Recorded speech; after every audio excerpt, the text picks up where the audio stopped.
On a vu par extension de ce théorème-là que si mu1 et mu2 sont des mesures sur un espace mesurable avec une tribu F générée par une famille C qui est stable par intersection finie, que si mu1 et mu2 coïncident sur les éléments de la famille C et que de plus oméga est de mesure finie pour mu1 et mu2 et de mesure égale, alors les mesures mu1 et mu2 vont coïncider sur la tribu F tout entière. Maintenant, si mu1 et mu2 sont des mesures sur un tel espace mesurable qui coïncident sur les éléments de la famille C, mais que l'ensemble oméga n'est pas de mesure finie pour mu1 et mu2, ou que l'on ne connaît pas l'action de mu1 et mu2 sur oméga, on ne pourra pas alors reproduire ce raisonnement-là. En particulier, quand oméga n'est pas de mesure finie pour mu1 et mu2, les formules écrites dans le point 2 deviennent alors inopérantes.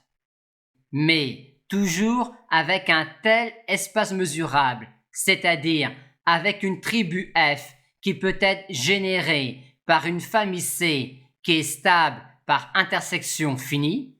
alors quand on considère sur un tel espace mesurable des mesures mu et nu qui coïncident sur les éléments de la famille C,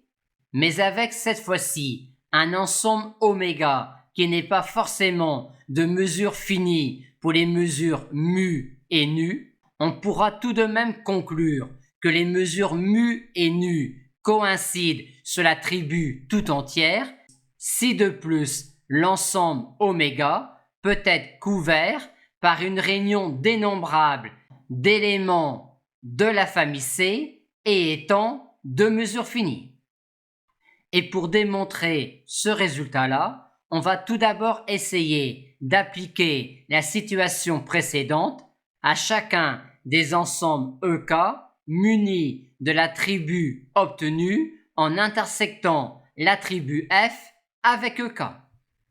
Et on sait que l'on obtient bien alors ainsi une tribu sur EK. Maintenant, EK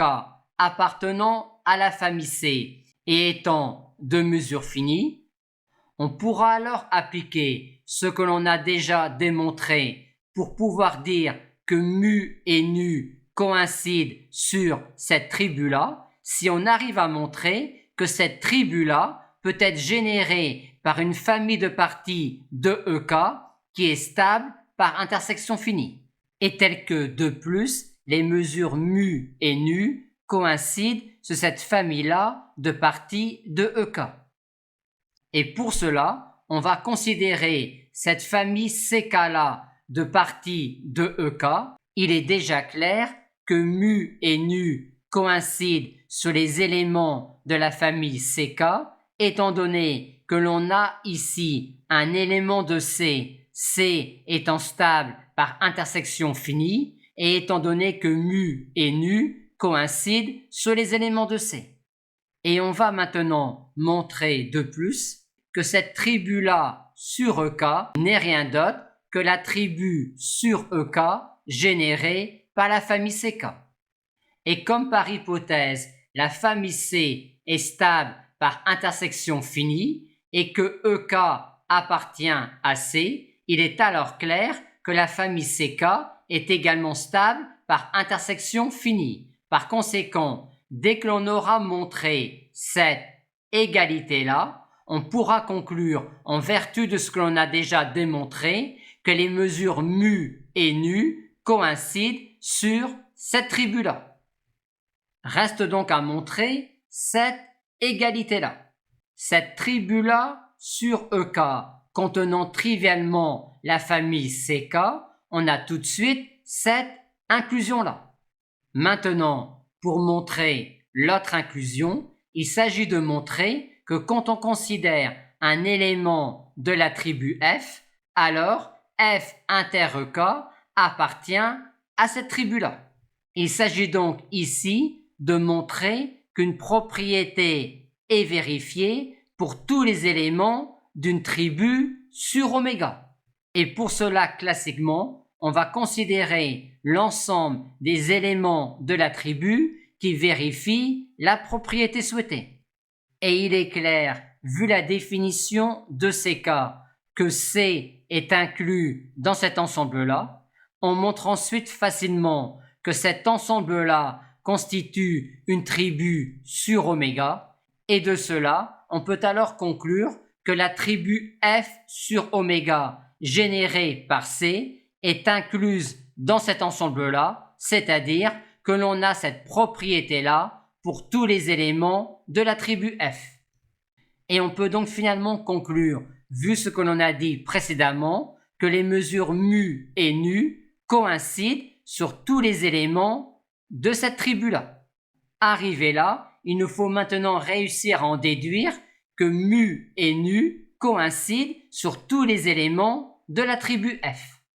De ce recouvrement de oméga par la réunion des EK, on en déduit cette écriture-là pour tout élément grand F de la tribu grand F.